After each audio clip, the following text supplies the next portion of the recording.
It is slowly becoming difficult to have youths into church.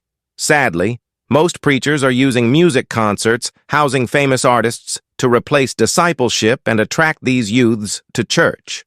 As a result, we have a generation of dancing youths rather than studying youths. If only Christians can start studying, they can walk away from false preachers who are not forming Christ in them. Here is how Apostle puts it. In America and the Western world, churches are dying. In England, there was a time that churches were converted into mosques, church buildings. In Europe, the same thing. Things are just dying. The only place you see a little spark is when you see Nigerians outside doing things. Or the old fathers who have been there for a long time. People like them, Jesus and the rest of them. They have been there for a long time. But the real thing you call Christianity is dying. Somebody said to me, we have carried out a statistics of the current youth in America. And the person said to me, in their own time, he said out of every 15 youth, he said only 3 know about Jesus. And I said even the 3 who know about Jesus, only 1 has intimate relationship. So if out of every 15 youth in the US, only 1 have relationship with Jesus, then what will be the destination of that nation when those youth become adult? That's the kind of gospel. And the man said it's difficult to bring you to church except you do a musical concert. Is that not how Africanized I'm becoming? Why are guys, may God bless them, I'm not against their ministries, why are guys like Nathaniel Bahasi, what's the name of Mercy Chinwe, Moses Bliss, all these guys, why are they reigning now? Even then, don't even understand what is happening. That they are using their music is being used to replace discipleship.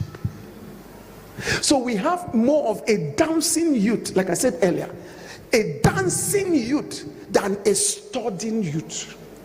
Youth would do comparative study of the scriptures to check what does Raw King James say, what does New King James say, what does the Message say, what does Living Bible say, what on the same verse is called comparative study. If they do it, they will walk away from their purpose. They will see the lies that they are telling. Is it not the same impact that the Americans are now having based on that gospel they heard? Is that not where Africa is going to? Look at Africa. That's where it's going to. You think if you were God, you will fold your hands. No. He will move. He will stop the nonsense. So, which means a gospel, a gospel that produce gays and lesbians as Christians.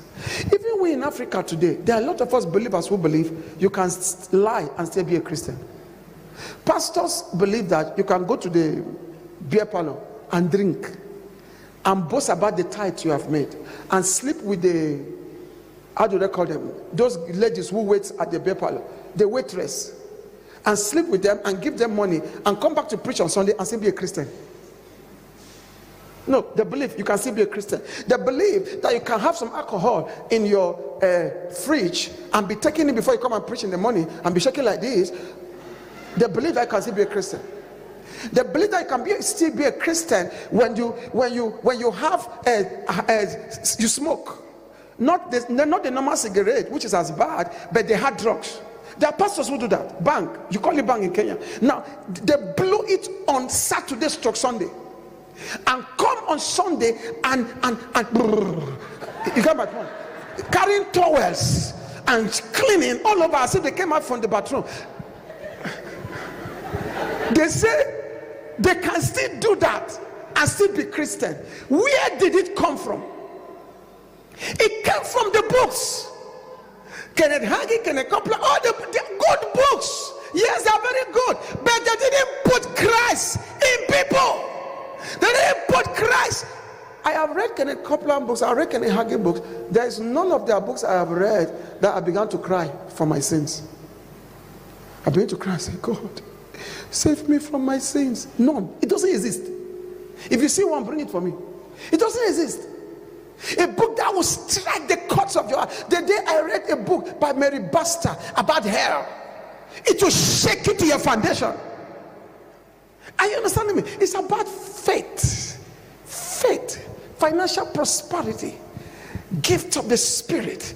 Excuse me, if you have the fruit of the Spirit, you will automatically have the gift of the Spirit. Are you understanding me? If you have character, you will carry the glory. That is just it. There's no two way about it. But I'm opening your eyes to something for you to understand why we are dealing with the spirit of lawlessness and why we must make sure it does not exist in our lives. Listen carefully. And how do you know outer court Christianity? Here is how outer court Christians behave. Now, they have that gospel. Thank God, the Lord used it to bring people from the outer darkness to the outer court. You get my point? But they didn't get to the holy place. That's why in the outer court, it is outer court Christianity that believes that you are still a Christian when you lie.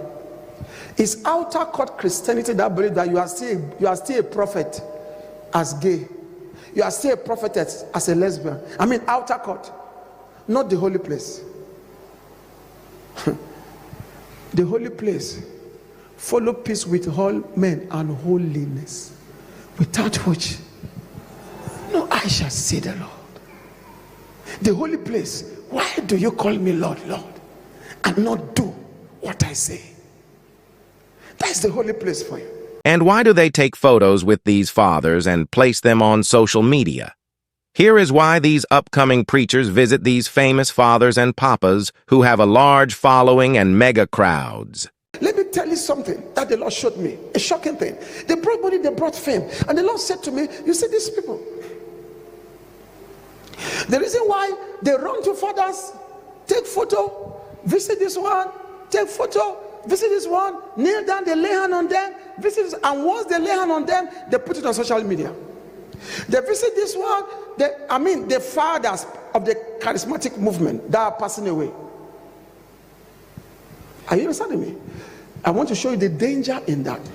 They visit this one, they lay hand, and I remember one say he's a product of many anointings. So you go here, they lay hand, you go here, lay hand, put your social media. That is also a trap in itself to catch men.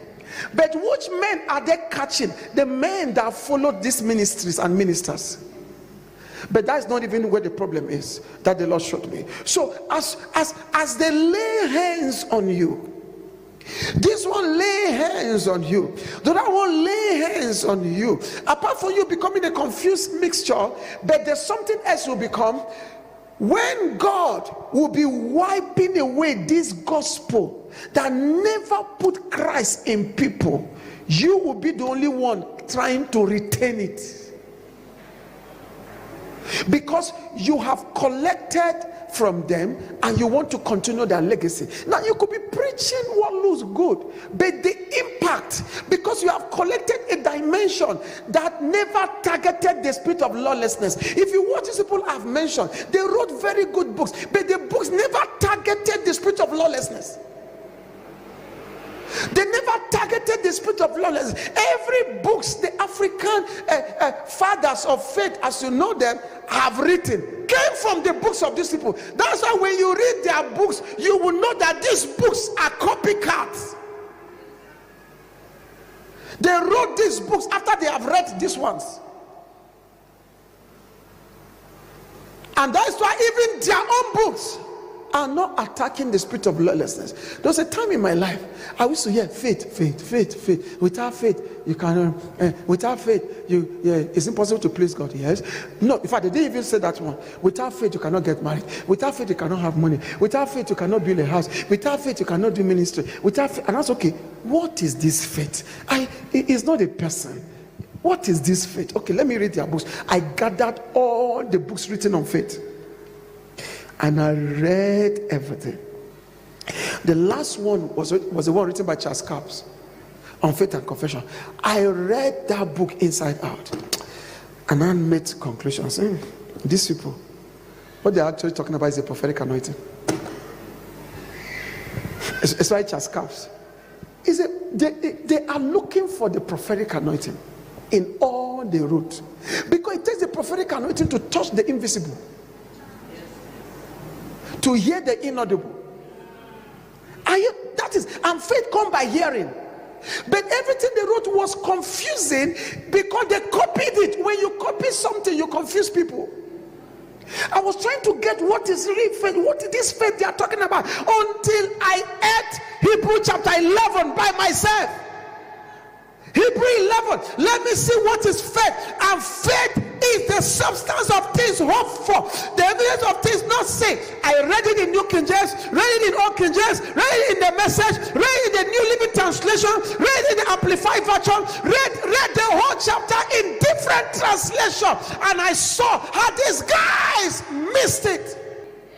Why? Their preaching of faith cannot deal with the spirit of lawlessness. But what Hebrew 11 preached about faith dealt with the spirit of lawlessness. What am I saying this morning? God is raising the last army. The Joel chapter 2 army. Its target is the spirit of lawlessness.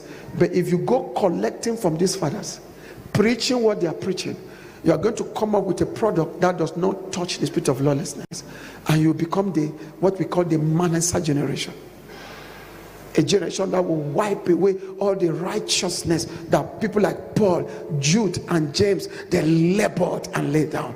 Jude labored. At the end of his life, he said, as I'm going, I have only one thing to pass to you. Contend earnestly for the faith that was once delivered to the saints. For certain men have crept in unnoticed. If they crept in 2,000 years ago, I want you to know that today they have not just crept in, they have taken over. They have established themselves in region, in alliances. And the last meeting they held here in Kenya, they are saying unity. They are trying to unite themselves into one front to stop anything that's attacking the spirit of lawlessness. And God has seen, he that sit in heaven shall laugh. Thanks for watching.